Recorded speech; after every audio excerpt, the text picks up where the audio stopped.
All right, well, as you know, we had a very violent weekend. I know the mayor gave you an overview yesterday. We've presented you with a overview in terms of data, numbers of casualties, perspective over the last several years, so I'm happy to answer some general questions while I'm here.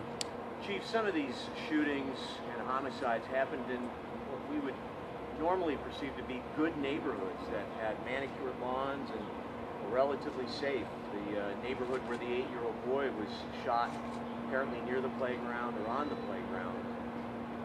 What can be done? Well, one of the things that is striking about this last weekend is how disconnected these many shootings are. We had a total of 15 non-fatal shootings. 4 of those shootings had 2 victims and 4 homicides. And what we did ascertain is that of all the suspects we've arrested, and we've arrested all 4 homicide suspects, 3 of them have extensive arrest records. And of the 5 non-fatal shooting suspects we've identified or arrested, all of them have significant arrest records. As a matter of fact, when we look at the total number of victims and offenders together this last weekend, there's 150 arrests in that population. Obviously, the 2 children are not involved in that, and one of the homicide suspects is not involved in that. But overwhelmingly, what we have is the same circumstance that plagues this city year after year after year, which is heavily armed offenders with extensive criminal records, frequently involving prior arrests for felon in possession of a firearm or prior CCW violations, using deadly violence to resolve intra-criminal disputes, or using them to thwart intra-criminal robberies. Now, the 2 children, it's dreadful. The one in a playground is just absolutely a stray round. We have no idea where it came from. The other child, unfortunately, was in a group that was fighting with another group and was struck by what I believe was birdshot.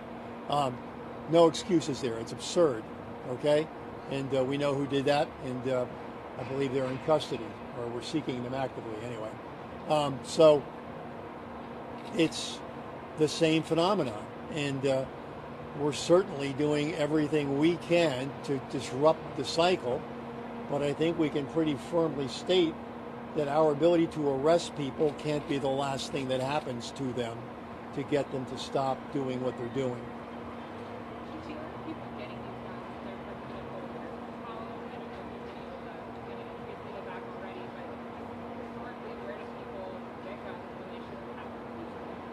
The overwhelming majority of guns that we've recovered every year for the last 4 years have been initially legally purchased.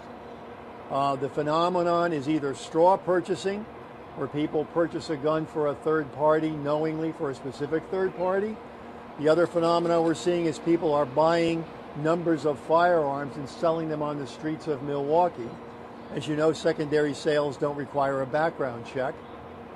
And so what's happening is we're seeing a very rapid turnaround between initial purchase of the gun and its use in a crime. The ATF traces those guns for us, and it's really been quite a remarkable decrease in the time to crime between purchase and use. Is the answer better federal prosecution or more stringent federal prosecution? Well, certainly the federal government has a role to play in prosecutions, and we're working with them actively in the Violence Reduction Network on the Center Street corridor. There's also a package of bills in the state legislature now that, although they don't have local council support, I think are useful ways to target the cycle of violence. I mean, we need to do something predictable and strong to get criminals to decide that it's better to get caught, without your gun than to get caught with it, because right now they're thinking the other way around. Criminals want to have that gun because they face an uncertain but light sanction if the police catch them. But if they're caught by another criminal, they're likely to get shot. So we're losing the basis for deterrence right now. They're not deterred by arrest alone. And so I certainly support the legislature looking to tighten sanctions for those who are using guns illegally. Chief, when you have weekends like this, Sorry, can you talk about the motives behind some of these shootings, like hate events stem from disputes, one from just a social media post? Yes, more than half of the non-fatal shootings and homicides were in fact arguments. Most of them were arguments, again, between people with pretty significant criminal backgrounds, and they resort to deadly violence to resolve those disputes. So that was the single driver. But even in our robberies, we found out one of the robbers was a drug ripoff. Somebody had gone to buy drugs, and they were held up for their drug money. Another was a circumstance where a robber tried to hold up an armed felon who killed him. So that's technically a robbery, but the victim's being arrested as well as the suspect, both. So that's a pretty significant set of circumstances. So, even our robberies, generally speaking, aren't straightforward, what we would call wholly innocent victims. And again, it's part of a criminal community that is operating with more than a little impunity right now, despite the fact, as I say, that among them, we've got 150 arrests. We are arresting them a lot. We're where we're supposed to be. So far this year, we've got over 1,000 firearms have been taken from criminals this year already. It's the most in that period of time since I've certainly been here. And as you know, last year, this city seized guns at a higher rate than Chicago or New York or Los Angeles. So we're still out there. We're still doing our job. We're still locking them up. But we need more follow-through, I think, if we're going to get these individuals to stop doing what they're doing. You mentioned CCW violators as part of this weekend's violence. Can you elaborate? Well, by that I mean the people that don't have a lawful right to carry a gun. So they can be locked up for carrying a concealed weapon. Particularly in the cases where there were large fights or fights between groups of people, was there any indication that anyone from these neighborhoods were calling police ahead of time and that maybe officers could have gotten there before it escalated to a shooting? Or are you finding that there's a distrust, I guess, in some of these neighborhoods where people aren't calling the police ahead of time and it's leading to this violence? We get called. Sometimes these fights escalate extraordinarily rapidly. They go from argument to fists to somebody goes to the car and gets a gun within moments. We were summoned to all of them, so certainly people wanted us there to do something about it. But it is a phenomenon that's very troublesome right now, and that is that, again, folks out there with extensive criminal records don't rely on the criminal justice system to resolve their issues. They rely on their gun, and that's something we've got to figure out a better way to sanction. Moving into the summer, what do you want to know? I know a lot of people are nervous about all the shootings happening in your area. Well, the number one thing they need to know is the vast majority of Milwaukeeans are not going to be directly affected by the violence, because the overwhelming vast majority of Milwaukeeans aren't engaged in systematic criminal behavior.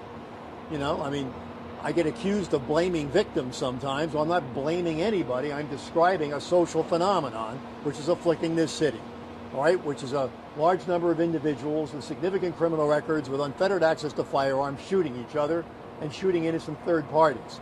That's a bad thing. But the vast majority of the community is engaged in that. Our pockets of violence are generally very concentrated.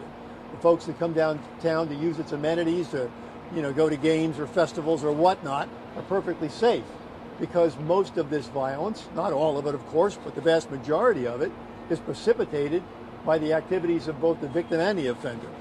And people are placing themselves in harm's way once they choose a life of crime. Are the courts not doing enough once you arrest the suspects? I think the challenge with the court system is, by definition, it operates on a case-by-case basis. I understand the rationale. The problem is that's no strategy. And so my feeling is I don't want the courts to knee-jerk say everybody's guilty just because we've arrested them. I get they've got a different fact-finding responsibility. But I do need a more thoughtful approach across the court as to how we sanction gun offenders when gun violence is the number one problem in this city, and it's a deadly problem. There's got to be consistency there. Even if the, a sanction isn't necessarily severe, it's got to be certain. There's got to be a certainty that if you're found guilty, something happens to you. You lose some freedom. Okay? A lot of people are upset about incarceration rates. Well, listen, that's a good debate to have about drugs. Shouldn't be a debate we have about guns. All right? Not here, not now, not at this time. And certainly it would be helpful if the courts could just see their way clear to open up another gun court. If we've got 1,000 guns already seized, and we've already got a couple of hundred people shot this year, and we've already got 40 people murdered, 85% of them with firearms, I think maybe we've got a justification for another gun court. Everybody, thanks for coming. Thanks a lot, folks.